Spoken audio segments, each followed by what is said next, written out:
Hey guys, Hybrid here. Now, I haven't made a video in a while, or CJ, or anyone else for that matter. That is primarily my fault because CJ's out of town, and I was supposed to kind of turn out the videos, but I've been working a lot this week because Planet of the Apes came out, which I was going to review. Maybe I still will if you guys want me to. I've seen it like 4 times now. It's great, but because I work at the movies, so I can just see it. I get off work, go see it. Anyways. Since that movie came out, we've been quite busy. It opened more than we really expected it to, at least at my theater. Anyways, moving forward, I was watching the World Cup as today, when I'm recording this, it's the finals, Argentina and Germany. I hope Argentina wins because my godfather's from Argentina, but at the same time, I wouldn't get mad if they didn't win, I guess.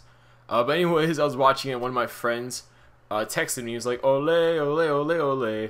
And I was like, Oleo. And I thought about the Mandarin from Iron Man 3, and I thought, you know what, I never made a video talking about the Mandarin twist. I know a lot of people are still mad about it, and I think, enough time's gone by where we can talk about it without anyone yelling spoiler, because it's one of the biggest, plot twists I think a Marvel movie has done it in quite a long time.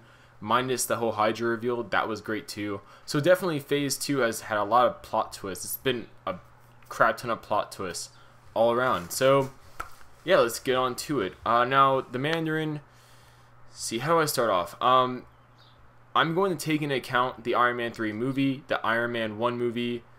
Don't really like to count Iron Man 2 because not much Mandarin wise there, or 10 Rings related there. Also, I'm going to take in the All Hail the King one shot when I'm talking. So let's start off what we got built up wise. Starting off in Iron Man 1, we knew the 10 rings, which, we presumed were related to the Mandarin in some way, shape, or form, because, Mandarin, 10 rings on his fingers, usually in comics. We presumed that they were all related together in some way, shape, or form, but we knew the 10 rings were a legitimate terrorist organization, presumably currently, stationed primarily in the Middle East. Maybe, it seemed like it was more like it was just widespread. Obviously, after All Hail the King, we know it is a somewhat worldwide thing. It's not just centered in the Middle East. But we knew they were interested in Tony Stark's weapons, his knowledge on weapons, so he could build more weapons for them. Which is, they're basically built up as a terrorist organization. With no relation to a Chinese warlord by any means, which was kind of interesting. They went with that. I didn't mind. A lot of people seem to not mind that either. So moving on, let's go to Iron Man 3, because I guess presumably in the tie-in comics, that I read, they had some 10 rings in there, but to Iron Man 3, we have the Mandarin, Ben Kingsley's Mandarin, which is really Trevor Slattery, but we have him, and he is doing a bunch of propaganda stuff, anti-United States, trying to scare people, and we have all these bomb stuff going on, which is really playing on the fear of, terrorism in the United States, and, especially bombs exploding, buildings getting destroyed, either by plane, car, bomb, whatever have you. Basically just playing on the American people's fear. And then we have Aldrich Killian, who we learn later on is actually the mastermind of the whole thing, which is brilliant. No matter what people feel about the Mandarin twist in Iron Man 3, you have to admit the movie by itself, the movie on its own merit was brilliant.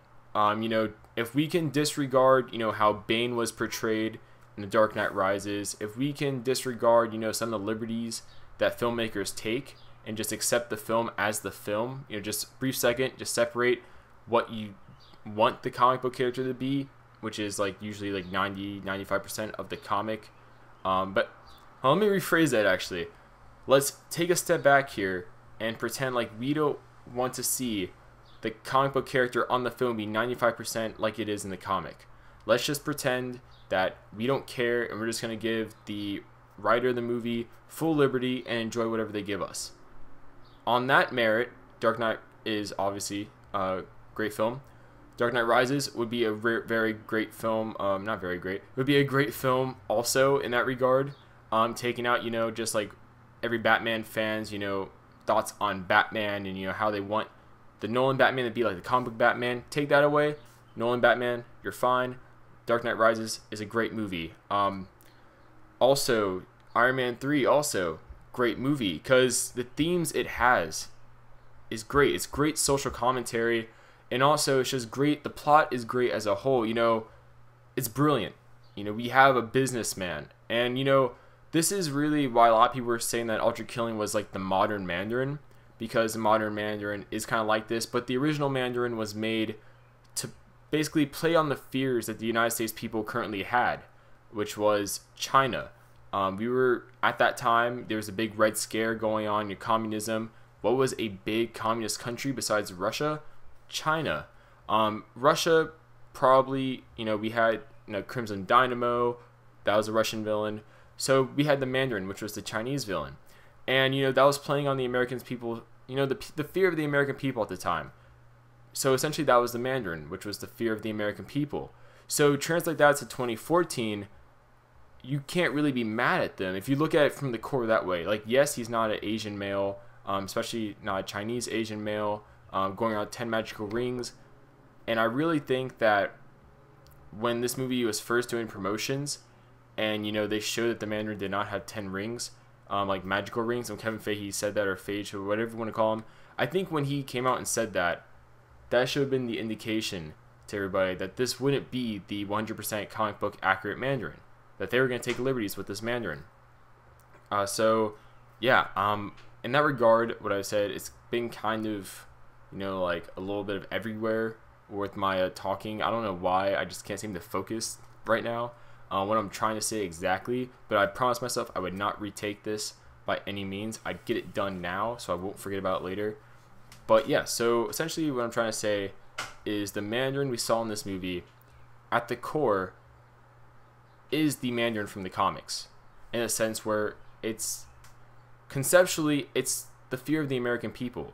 And that's one reason why I think Ultra Killian's a very underrated villain in the Marvel Cinematic Universe, in the sense where he played everybody. And I don't know what constitutes a great villain, but I think the things he accomplished and the way he did it were by all means, I think he deserves an award, like a villain award to some degree. He wasn't just out there. He was clever. He was smart. He was calculating. He was deadly. He took his time with what he was doing, and he executed it perfectly.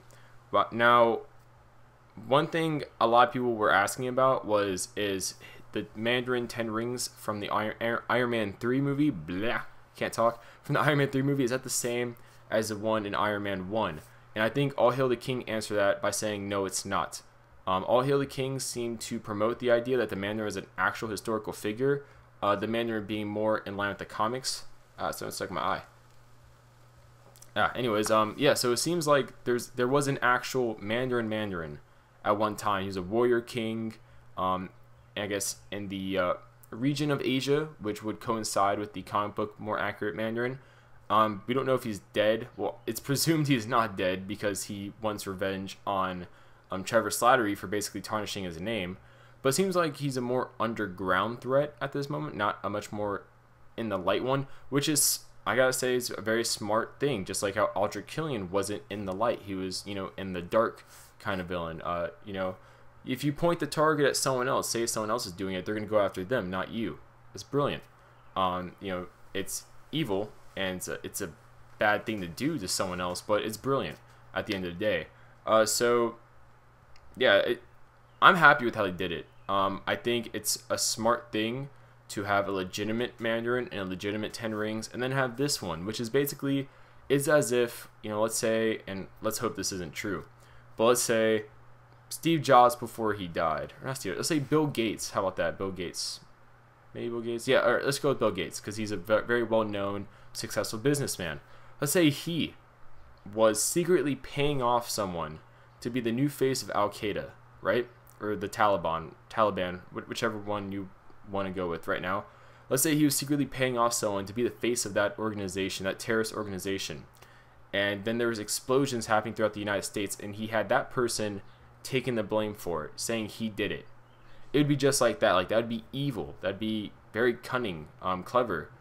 But at the end of the day, it'd be evil. But if you look back on it, minus the obviously not good parts about it, you look back on it, that's a great villain. Like, you wouldn't look at the guy he hired to be the villain. You look at Bill Gates to be the villain.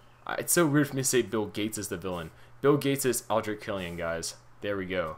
So basically what I'm trying to say here is that while the twist could have been handled better, I think for the general audience, when you look back at the film, I think it does grow on you much more better. And when you really do think about it, it's much more brilliant than a lot of people might want to give credit for.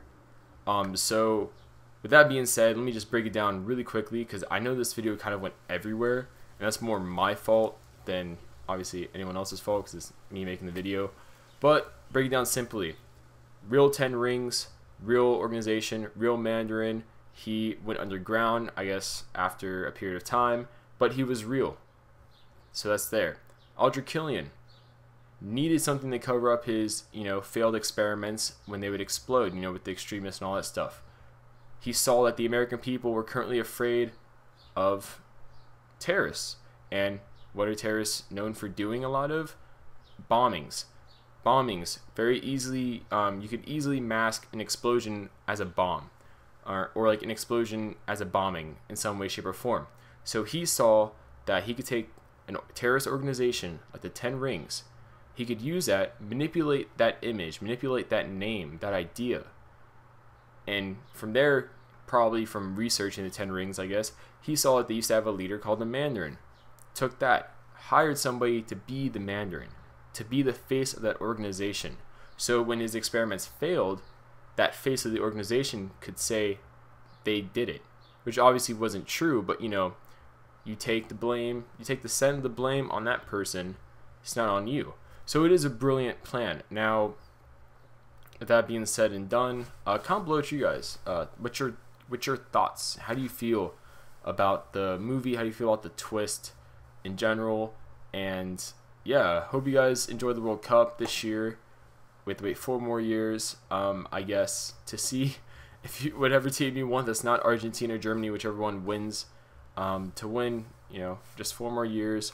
But just think about it like this. In that same time period, we're going to get Avengers 2, Avengers 3, Batman vs. Superman, Dawn of Justice, and God knows what other movies. So see you guys there. It's Hybrid, and have a great day.